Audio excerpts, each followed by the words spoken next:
kind of go through these slides here, and then I'm going to, like always, add more to it. There. So what we're going to actually go through on these slides here is basically we're going to look at flip-flops, and we're changing things a little bit right here.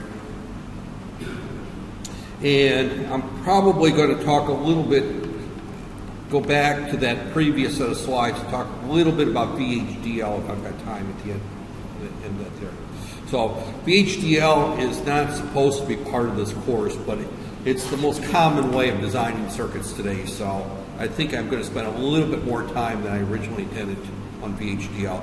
But let's just kind of look at there. Things are changing a little bit here when we look at flip-flops, is that everything we've done up to this point here is we've used combinational logic right there.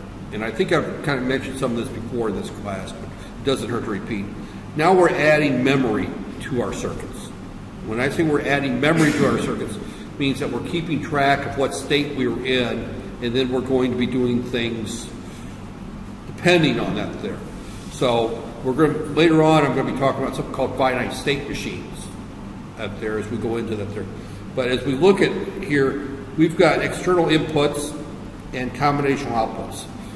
In this particular case, the output is only a function of the current input. There is no memory. There is no clocking, nothing's going on. When we add memory, that means we keep track of where we were at. Then we have combinational inputs as well. We feed back into this there. And this is a general digital system. We don't use this slide very often, but we'll come back to that there. Now, when we look at the most important element is the memory element is a flip-flop. A flip-flop has two states, high or low. And we can set it or we can reset it. And we have multiple ways of doing that there. Sometimes we call it a latch, but a latch and a flip-flop are different. And I'll get into the definitions between the two that there. So we've covered everything. We've covered Karnoff maps, and we've covered multiplexers and all that. Now we're going to get into some circuits where we're dealing with clocks. So the NAND gate latch, this is also called an SR latch. It's got two inputs, a set and a reset right there. Now this particular one is inputs are active low right there. So when 1 is 1, if Q is equal to 1, then I get 1 and 1 here. That's going to give me a 0 out, and that's going to put back to a 0 and force a 1 there. So the situation doesn't change. Here, if Q is 0, I feed that back. I got a 0 here. I get a 1 here. I get a 1 here. That keeps a 0. So as long as set and reset are kept the same, the output will never change. It will stay that way forever, right there. However, if I take the set pin low, that's going to put a 0 here. As soon as I put a 0 there, that's going to force a 1 here.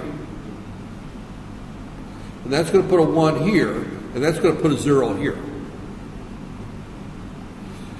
I don't care what the output was before, but this is going to go to a 1. If this is already a 1, and I put a 0 here, well, if it's already a 1, this was a 1 here, so this is a 1 here. I pulse that low, that's going to push, leave that as, or excuse me, this was a 0 here before. This was a 0 here before. So that put a 0 there. So the output's going to stay 1. Either case, it doesn't matter whether it was low or high. I put a low pulse on the set, the output goes low. Right there. Or it goes high. Right there. I can't talk straight. So taking the set low right there, you're going to put a 1 on the Q regardless. Q always ends up high. Same thing if we pulse the low, the reset here. As soon as I pulse that low there, I end up with a 1 here. I end up with a 1 here. get a 0 here, and I get a 1 here. It doesn't matter what the state was before. It doesn't matter. Because as soon as I put this low here, I force this output to a high. As soon as I force that output to a high, I force this output up here to a low. So I've reset it right there. So we have the equivalent with NAND gates. We could do the same thing at there. The only thing that's different is we've interchanged these two. But if we put a low here, that's going to put a 1 here. And that's going to put a 1 here. And we're going to assume that's a 1. That's going to put a low here, no matter what it was before. Same thing as if we put a low here, that's going to put a 1 here. A 1 here. This is a 1 at there. Now, with an SR flip-flop, the state input of both of them going low at the same time is not defined. Right there. So this particular, in this slide's got a mistake in this here. This should be reset is set as 1 and reset as low will at there. So at there. The state of 0, 0 is not defined. You should not use that right there. So this is the type of truth table that we have with an SR flip-flop. Here, now this particular one here is a active high. Right there. And you can tell it's active high because the latch doesn't have the bubbles on it right there. So that's a little different than the previous one, which was active low, right there. So you can do it at there. The only difference is Q and Q naught are reversed. That's the only thing that changes from active high to active low, right there. So again, if I put a 1 here, that's going to put a low there. This low here is going to put, again, we have to assume that, we can only have the state 1 is high at the same time. That there. So our conditions are, let me just start over again with this one here, make sure. I'm going too fast here. We have to assume that if I set the set high, this one's got to be low because the condition of 1, 1 is not allowed on the inputs. If this is a 1, this is a NOR gate, the output is forced to be a 0. If this output is a 0, and that's a 0, that puts this to be a 1 there. If we erase that, and we put 0, 0 there, and we assume that this is 1 and this is 0, this 1 here is going to come into here and put a 0 there. This 0 comes back and puts a 1 here. The output doesn't change. If we go back to putting this 1 and this is 0, the fact that this is a 1 here is going to put a 0 out here, which puts a 0 there, which keeps that as a 1. So if both inputs are 0, the output doesn't change. The output only changes if either S or R go high. And the rule is that we cannot take them both high at the same time in this case. 0, 0, no change. Set, Q goes to 1. Reset, Q goes to 0. Right there. And by definition, Q is supposed to equal to Q naught. So that's a standard SR flip-flop. And you can have them with active low inputs, active high inputs. Right there. And outputs, if you want active low outputs, just use Q naught. That's there. So, again, summary. Normal resting state, no effect. Right there. Set is equal to 1. Yep. Q goes 1. Reset goes to 1. Q goes to 0. It remains. And 1, 1 is not allowed. That's the standard SR flip-flop. That's there. Power is applied. We don't know what the state is. It comes up in a random state. Right there. We normally do some type of power on reset. Right there. Now this is a troubleshooting case, but what they're saying is normally you would have some type of circuit that looks like this that would go to the, we'll say the reset right there. And basically what this is on power up, that will make sure that that's set to 0. But normally you don't put it on that there. Normally you have a separate output there. An SR flip-flop is normally not used in that configuration. And I'm skipping the troubleshooting case. All right, so definitions. And no one's stopping me, so evidently I have not gone through these slides yet. These are some definitions you need to know. These is that the pulse width, this is the width of the pulse, is defined from 50% to 50%. The rise time is defined from 10% to 90%, and the fall time is from 90% to 10%. So we have three things that we're defining here: the pulse width, the rise time, and the fall time, right there.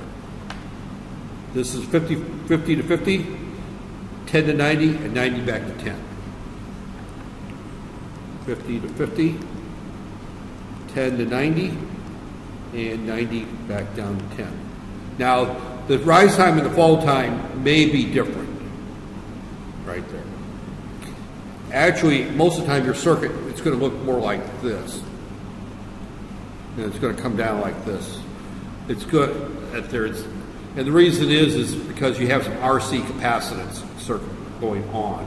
The output circuit's got some resistance to it, and then there's some straight capacitance on the motherboard or on the board that causes these rise times, these fall times to vary right there. And a lot of times the rise time and the fall time may not be a function of the IC, but the external circuitry around it. And you could have things such as a loose solder joint or a bad solder joint, which will cause high resistance, which will then alter these times. Right there, so right there. And this is the same thing out there. The only thing that changes is the fall time and the rising time are reversed. Got there. So actual circuits out there. Again, this is just going more into detail. It takes time to go from the low to high. That's the rise time, and then the fall time is the time it takes that there. Again, actual circuits. What causes these is the fact that nothing is perfect, and when we look at an output, we've got some resistance, we've got some straight capacitance here on the output there. It takes time to charge up this capacitance that there. You've had some basic circuits courses where you looked at RC circuits that there. You've had circuits where you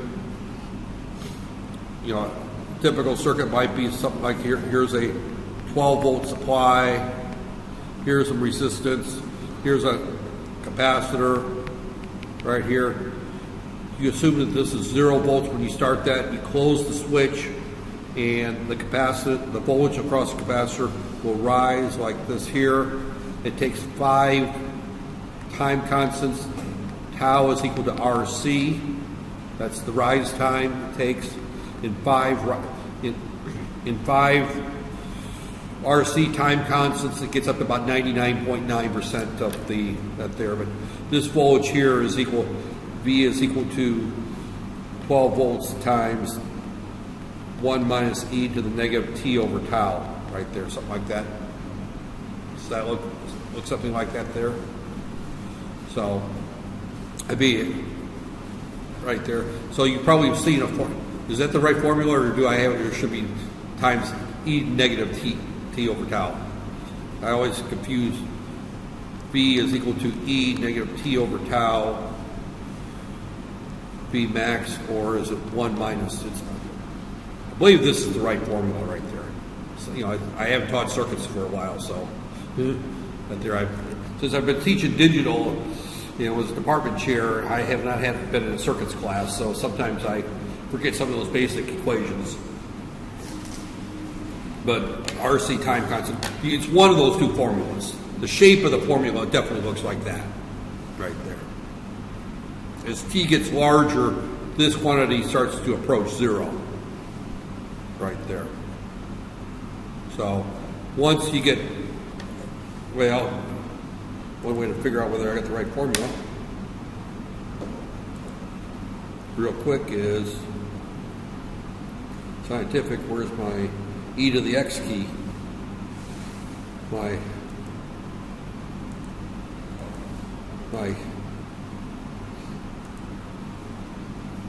this doesn't have an e to the x key. Oh, there, exponent.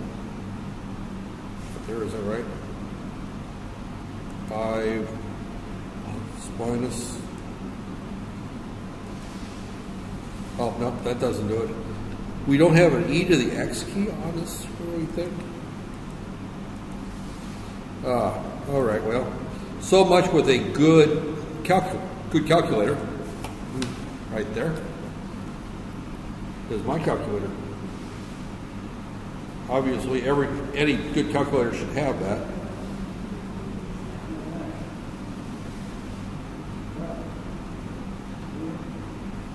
Right there. Calculator, Pro, sideways.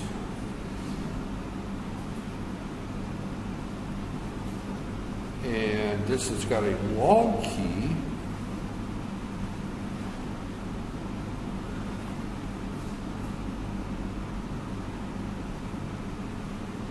Right here. I'm not going to spend much time.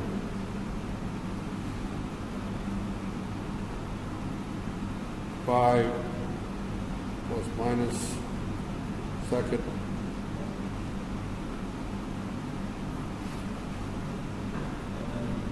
Long. Yep. Yep. Yeah. I'm going to leave it go at that formula. If I got the formula wrong, I got the formula wrong. That's there. But the theory that we're trying to look at is the fact that it takes time for that straight capacitance to rise, right there. So we also got the duration. So those are just definitions. Now, this is a key point here, is that digital systems can operate synchronously or asynchronously. Synchronously means that we have a clock right there. Asynchronous combinational circuits are all asynchronous. An asynchronous system means that anytime the inputs change, the outputs will change to follow it with the propagation delays. The problem with asynchronous circuits is that if we have a circuit that looks like this,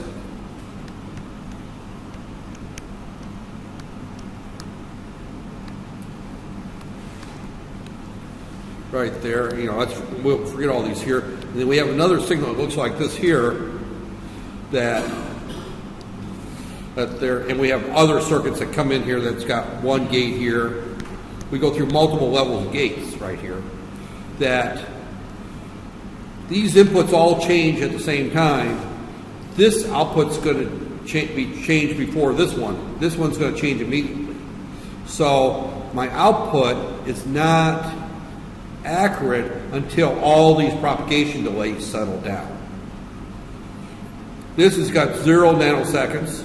This has got 1, 2, 3, 4. This might hit, or 3. So this might have 30 nanoseconds of delay. This has got 10 nanoseconds of delay. So I've got one signal that's there immediately after 0 nanoseconds because it's tied directly to the input of the OR gate. This one takes 30 nanoseconds before it's correct. This one only takes 10 nanoseconds before it's correct. So things aren't happening at the same time, right there. So you fix that by saying you have things only change at a specific time in the clock cycle.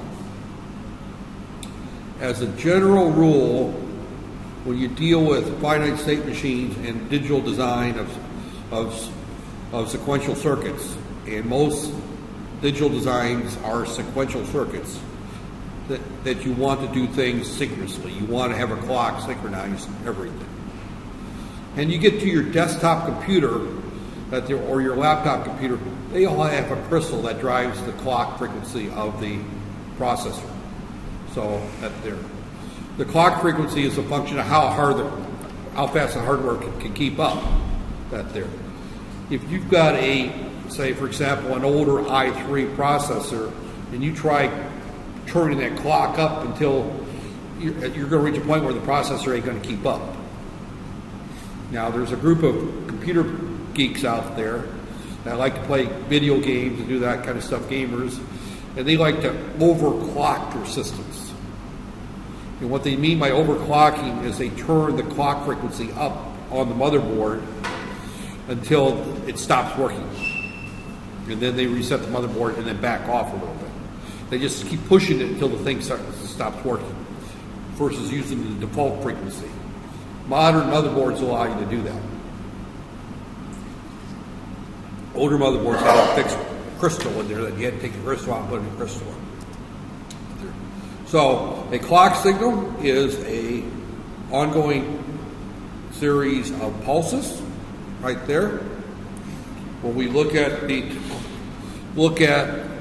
a clock frequency, there's two things to look at. One is the period, and the frequency is 1 over the period, just like when you took it at sine waves.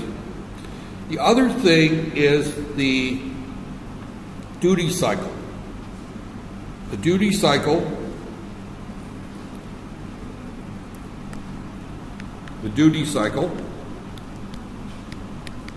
is defined by the time on by the total period.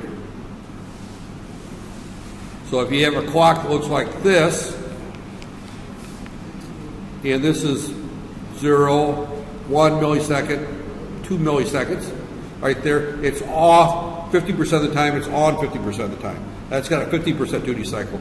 If you have one that looks like this, it's off 0.7 milliseconds and on 0.25 milliseconds. That's a 25% duty cycle right there. And I can guarantee there's at least one test on the current final where I throw a couple of waveforms at them and say what's the period and what's the frequency and what's the duty cycle. And I think there's another one there that says draw a pulse, a 50% duty cycle, 1 megahertz signal. What would it look like? Or a 25% duty cycle. Now, whether you start high or start low, it doesn't matter. The starting time is not relevant. Now, what they're talking about here is the positive going edge and the negative going edge. Quite often, I will refer to them as rising edge or falling edge. Right there. Because we have many, many signals when we look at these here that will only trigger on rising edges, or some that will trigger on falling edges. Some will trigger on, do one thing on the rising edge and do something else on the falling edge. Right, that there. If you look at, for example, trying to come up with an example of that on the, on one of the microprocessors, one of the signals there reads some of the signals on the rising edge and reads other signals on the trailing edge, right there. So you can have systems that will use both edges, right there. So clock signals are ones that show here. Excuse me, this haze has got my sinuses going bad today. I don't know. Am I the only one with the sinuses all plugged up? My throat's plugged, and I'm sitting here sipping all water like that there. Right there. So when you see the clock like this here with no bubble, that's a rising edge flip-flop. If you see it with a bubble, that's a trailing edge flip-flop right there. So these are synchronous control inputs right there. So these are all the various inputs, but Q doesn't change until a rising edge or a trailing edge here. Right there. Now, there are some inputs that there's some times. I don't really get too uptight about the times, because as long as you stay within the same family, the times you don't really need to worry about. That there. It does get to be a problem in some system designs you know, if you're pushing the leading edge of the technology, you run into this problem that you have to have the inputs stable for a period of time before you hit it with the clock edge. So in other words, these inputs cannot be changing at the same time the clock is going up, right there. What you normally have to realize is that we've got some signals here that are changing. They're changing. And they have to reach a certain level before this clock goes high. Then they go down here, and it goes up again, and then things start changing again, right there. And then they got to be stable before this clock goes on there. So the amount of time it takes for things to stabilize is really what determines your fastest frequency, right there. Because what you're counting on is you've got a bunch of flip-flops in a system that are all going to be changing at the same time. So those flip-flops are driving gates that are feeding the inputs of other flip-flops. And so everything has got to stabilize out before you hit it with the next clock pulse. So you've got this period of things just being very transient right afterwards. You know, and that could vary anywhere from 0 nanoseconds to several milliseconds, depending on what you're looking at. But once we hit it with this clock pulse, things are going to change again. Before we hit it with the next clock pulse, it better be stable, is what this whole setup discussion gets into right there. Now, the next one talks about the hold time. The hold time typically is very, very short. We can almost ignore that. Because what this is saying is that after the clock pulse, we have to hold these inputs stable for a period of time.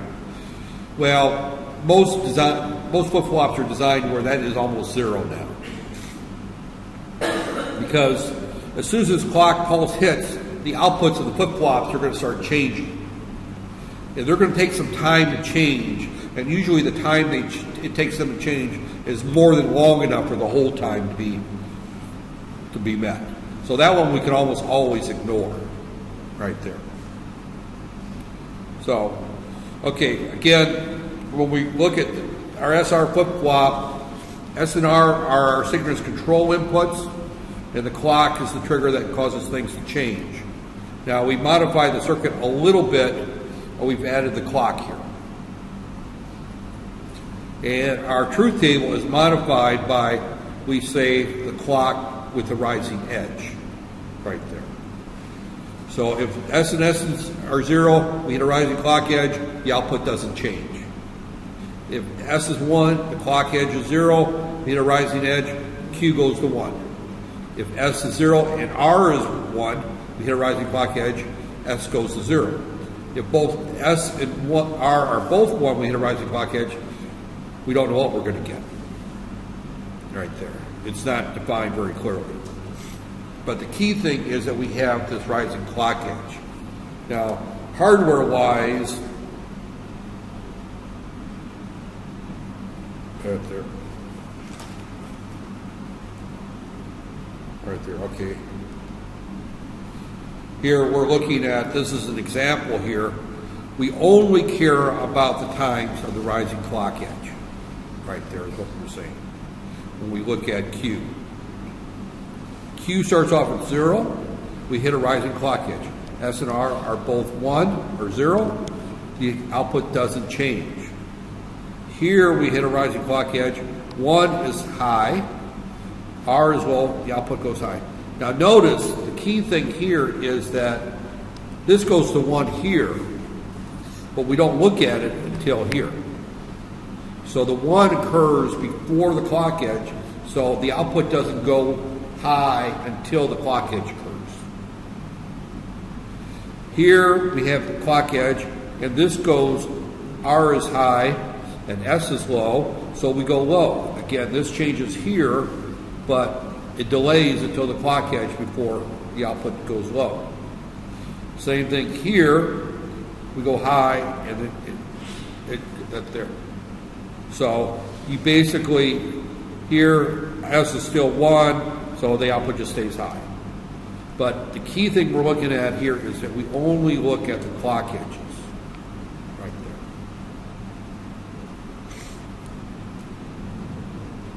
We have the negative going flip-flop, which occurs on the negative going cycle, right there. This is basically the way that the clock is generated right there. Is a little edge that there.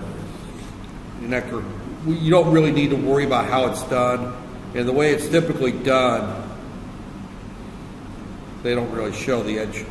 Yeah, here. This is the way that you typically do it. Right here. Is that this here, if this is 0, 0, this is 0, this is 0. This goes from 0 to 1 right there. There's a short period that I have a 1 here and a 0 there where the output is going to go. Actually, this is clock, yeah, this is clock not. So if the clock is 0, this is going to go to 1 first, and this is going to be 0, and I'm going to get this very short little pulse right there. Right there is what that's showing right there. We get a very short little pulse right there is what's happening. Here's some, oh, okay, this is an AND gate, this is a NOR gate. There. And you'll never design this circuit, you'll never see this circuit, but that's what's inside this edge connector, or edge detector, right there. And sometimes in order to make it longer, they'll put 3 of the inverters in there. Okay, the next flip-flop is the JK. The JK is probably the most common flip-flop that you'll see. Right there. It operates like the SR, but it's got a different situation. There's one major difference in there. Is that we added a toggle state. Right there. So the output of a JK flip-flop is either going to be 0, 1, or toggle, or the same. We have 4 combinations right there. So they can be either positive or edge-going triggers. More versatile, has the ability to do everything the SR does, only we have the toggle mode. So this is a typical SR flip-flop. This is the truth table. Got there. You need to know the truth table. J and K are 0, we had a clock edge, Q does not change. J is 1, K is 0, we had a clock pulse, it goes to 1. J is 0, K is 1, it goes to 0. J is 1, K is 1, we toggle. That just simply means that whatever it was before, or reverse of what it was before. So again, we look at our clock pulses, right there. We look at J and K, and we determine what they are. We start off at Q is equal to 1. We hit the first clock pulse, K is 1, so we go to 0, right there. We go to here, we hit the next clock pulse. They're both 1, so we toggle. Here. Here, they're both 0, so we don't change. Here, J is 1, K is 1. We set it, but we're already 1, so we stay there. Here, they're both 1, so we toggle again. Here, they're both 1, we toggle again. So the toggle mode is the key thing that we've added to this right here. Right there. We have the same flip-flop, only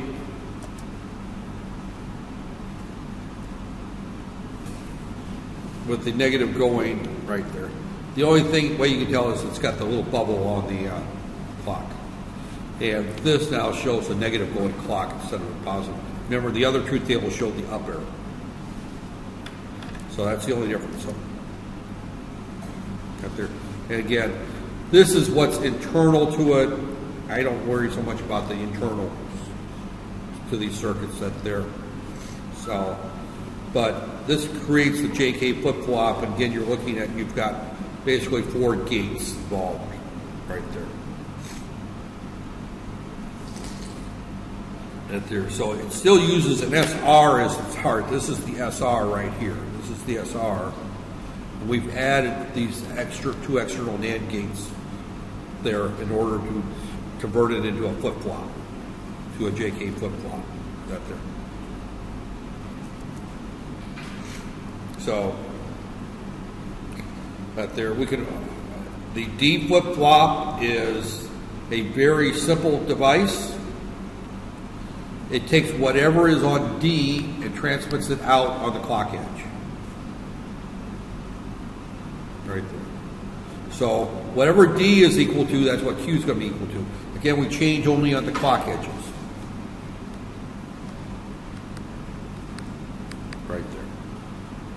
So D is 0, the output goes to 0. D is 1, the output goes high. D is 0, the output goes low. D is 1, the output goes high. D is 1, the output stays high.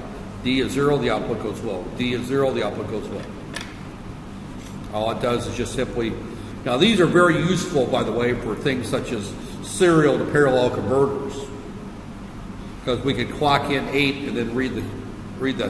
Because if I take, say, 4 D flip-flops, and I feed in data into here, a serial string of, say, 1, 0, 1, 1, like that there. So on the first clock pulse, the input is a 1, so I have 1 here, so then that 1 is transmitted there. The next clock pulse is a 0, so this 1 goes here, this goes to 0. The next clock pulse is a 1 again, so this goes to 1, this goes to 1, this goes to 0. Or excuse me, that one goes to 0. And then we're going to end up at the end with 1, 1, 0, 1 is what you'll end up with that there. So you'll clock this through. I think I did that wrong. In order to do the example right, I have to write them down in truth table form, and I'm not going to worry so much about this, but initially, if this is a 1, we hit this with a clock pulse right here. That 1 is going to go to here. Whatever was here is going to there. We don't know what that is. Whatever's here is going to go there. Whatever's here is going to go there. The next clock pulse right here, this 1 goes to here, and then this is another 1, so we get a 1 here. So the next one is going to be a 0, so this 1 goes to here, this 1 goes there, and we end up with the 0 here. And then we finally hit the last one, so this 0 goes to here, this 1 goes here, this 1 goes here, that one stays a 1, and we end up with this number on the output that we can read. So we can clock this in 1 bit at a time and then read it out after 8 clock pulses. Clock in the next 8 bits, read the data out, so we can convert from serial to data very easily. Or we can preload them. We have to talk about how we preload these and clock them out to convert from serial to parallel, or parallel to serial. So D flip-flops are very useful for parallel to serial and serial to parallel converters.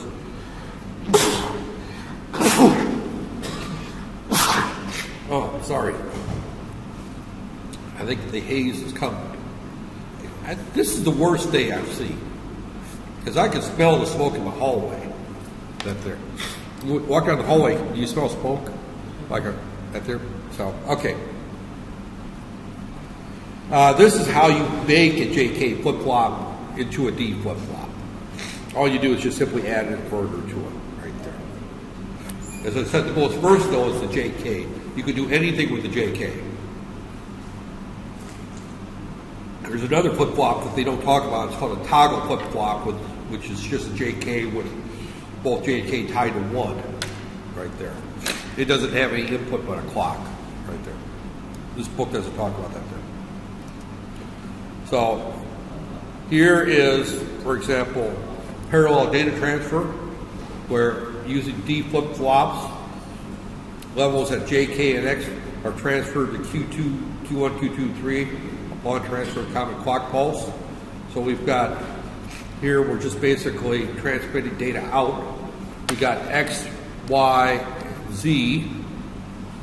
We load those all into our D flip-flop at one time, and then we can transfer them. We transfer them right back out. Right there. That's not a very useful. Right there. This doesn't convert. This is just transferring data out. Is all it's doing. Right there. ensures that only active at their result is a D latch. I mentioned before that a latch is different than a flip-flop. A D latch means that the output will change as long as the enable line is high. If you look, there's a chip called a 74373. It's a very common chip used for address latch. That there. And what it basically does is only the D flip-flop edge trigger uses the edge trigger detector to determine only on the actress. If the edge detector is not used, the resulting circuit is called a latch. So when I said a flip-flop is different than a latch, a flip-flop changes only when the clock goes either high to low or low to high. A latch changes whenever the input, the enable line is high. Right there. So basically, if the enable line is low, Q doesn't change. But as soon as the enable line goes high, Q will change immediately. It doesn't wait for a clock edge. A D latch is an asynchronous circuit right there. And they are used a great deal of microprocessor-based systems. The latches. They're used, in fact, my microprocessor class today, I just got done talking about D latches and how they're used for latching in the addresses. Right there. So a D latch is transparent, that they're enabled. Right there, inputs that depend on the clock are synchronous inputs, and then we can also have asynchronous inputs. Almost all flip-flops will have two inputs called a preset and a clear. They're usually active low, and those are used to reset or preset or load the process or the flip-flops with data regardless of the clock. Active low have a bar. If the asynchronous are not used, they will be tied to the active state. That's what you would normally see. And what they're saying here is that if one of these is low, right here, these last four right here, we don't care what J, K, R, or what the clock does. Now this input here, this is simply saying that if the clock is not going on a negative going transition, right there. So if our clock is not transitioning, we don't care whether it's high or low, we're going to ignore the inputs. We only look at J and K when the clock goes from high to low. And we can tell it's high to low because it's got the bubble there. Right there. If the clock is going from high to low, if J and K are 0, don't change it. If J is 0, K is 1, we reset. We go to 0. If J is 1, we go to 1. If both 1, we toggle. If we're not transitioning the clock and the presets are both 1, Q doesn't change. It stays the same. However, if the clear not line is taken low, regardless of what the clock is doing, the output goes low. If the preset line is taken low, then the output goes 1. And the 0, 0 state is also invalid. You can't reset it and preset it at the same time.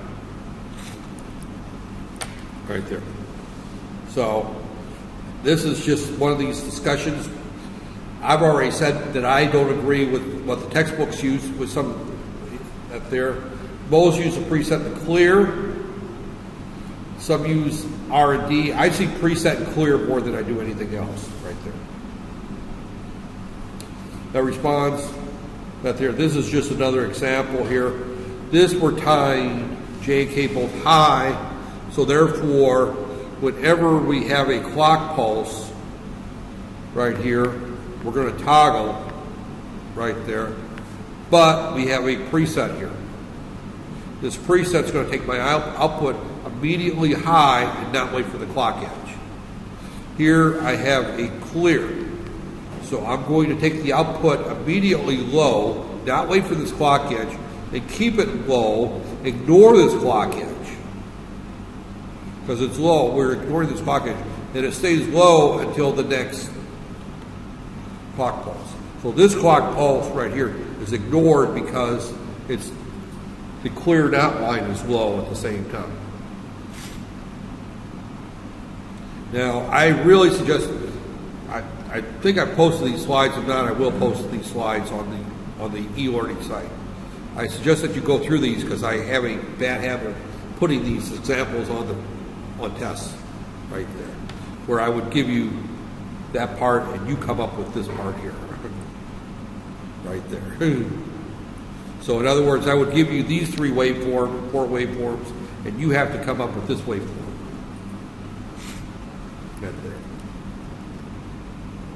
So I am not going to get too worried about these times.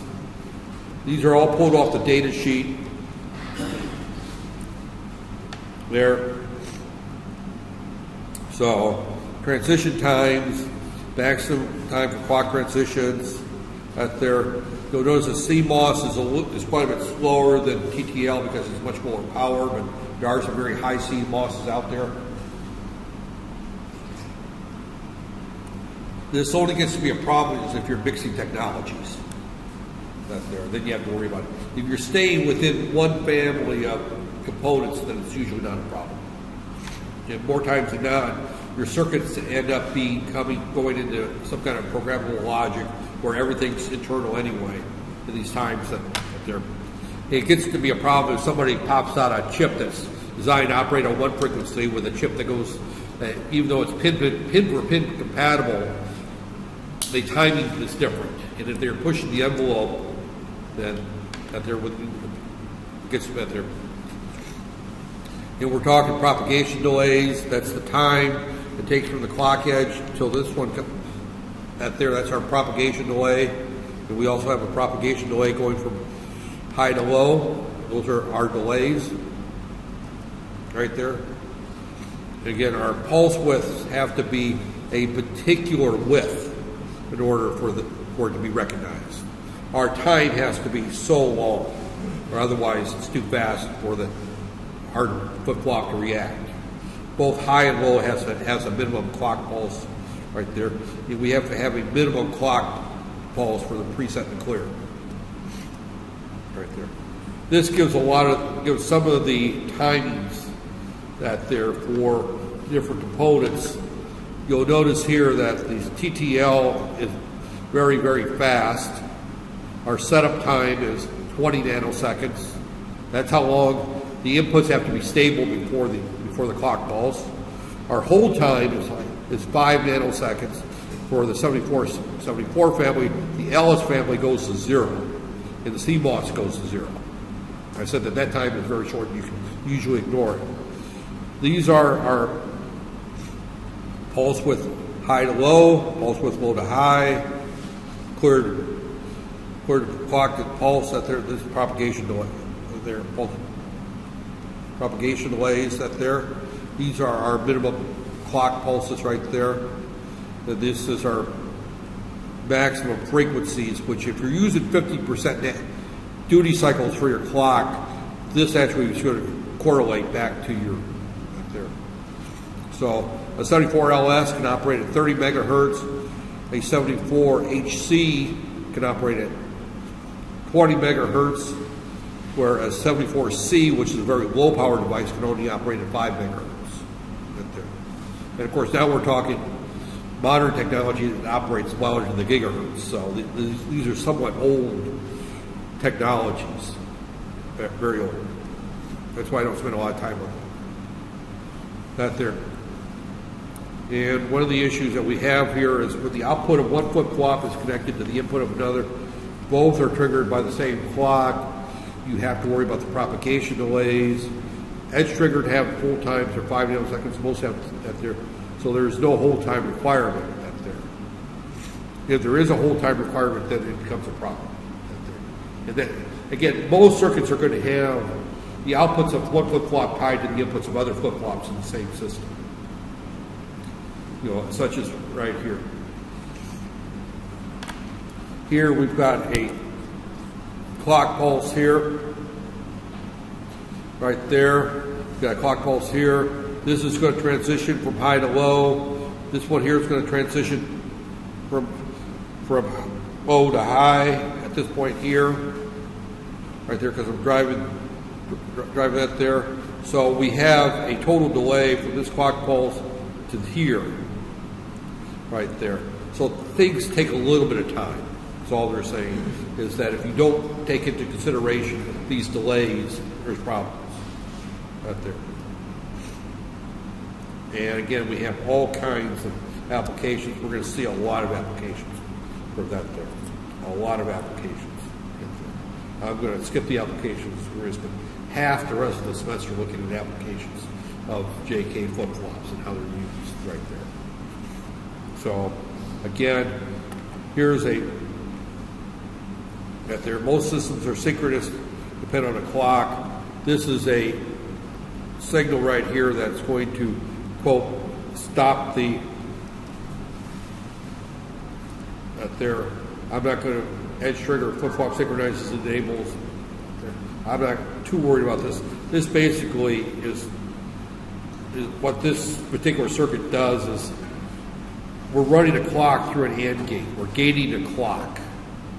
Now, if you try doing a design where you run a clock through an AND gate like this, it's called a gated clock, most of these design rules checkers will yell and scream at you. That is considered to be a very bad thing to do. And the reason is you get these partial pulses that may or may not be wide enough. And it causes unpredictable things right there. So you've got these, that there. And what this is doing is it's getting around that by using a D flip-flop here. That there. So that when we push this button where this goes high, this clock is going to only go high right here, there at this point here. We don't get any partial clock outputs right there. So we run this gate, we run the output of the Q through the flip-flop, so we get only complete pulses right there. So by running this through the D flip-flop right there, we're clocking this through, and this is being in. The output of this will be the clock if D is 1. If D is 0, the output is nothing. But because I'm running this here through the flip-flop, Q cannot change until a falling clock edge. So when I take A high, I push that button there high, it cannot go high until this clock edge. So the next clock edge that appears is a complete clock. Once Q goes low here, Q doesn't, once A goes low here at this point here, Q doesn't go low until the next clock edge. So we get a complete clock pulse there. We do away with these two partial clocks right there. So this is just an example where we're using the D flip-flop to get away from using a gating this clock. Right there. So here, detecting there, let's go high, to work properly, A must go high prior to B, at least about that there. There. Okay, we're getting into the idea of registers here. And what we have here is that we can transfer data in and out. I talked a little bit about this synchronous data transfer, or we're taking things, we're transferring data with the clocks, synchronous data transfers. That's typically the way we transfer right here. Asynchronously, we can use the presets and the clears to preload the transfer right there. We'll get into a little bit more of that here, but here we've got some data that these things are coming through here, and then we're synchronizing everything here. This is asynchronous data right here, and then we're going to synchronize it here, or this is synchronous data here. We're taking data that's changing asynchronously, and we're moving it, we're loading it into the D flip-flops to do a synchronous transfer. Transferring bits one at a time is a serial transfer. I went through this circuit a little bit ago. Or JK flip-flops are acted as a 4-bit shift register right there. we have data that we're shifting in. We pulse it so many times, our first piece of data just goes like this. Each clock cycle it goes one over, and you can see our data being shifted over right there. Right there. So when we look at serial right there, and here we've got two of them connected together. So again, we've got 2 3-bit shift registers that are contents of X will be serial transferred to Y. So in 3 clock cycles, after 3 clock cycles, whatever was in X will be moved to Y. It's going to take 3 clock cycles because it's being done 1 bit at a time. So here's my 3 clock cycles. This is actually pretty good here, right here. 1 clock cycle, we move that 1 there. 2nd clock cycle, we move it's 0 1. 3rd clock cycle, we move that last 1 over. Right there, for the pulses of Y. Right there. This is just showing the arrows as being moved through there. I think I'm going to stop because my sinuses are just completely plugged. I'm having trouble breathing up here. That there. I don't know. I'm probably not the only one, but that there. But I am definitely. Boy, that's a short class.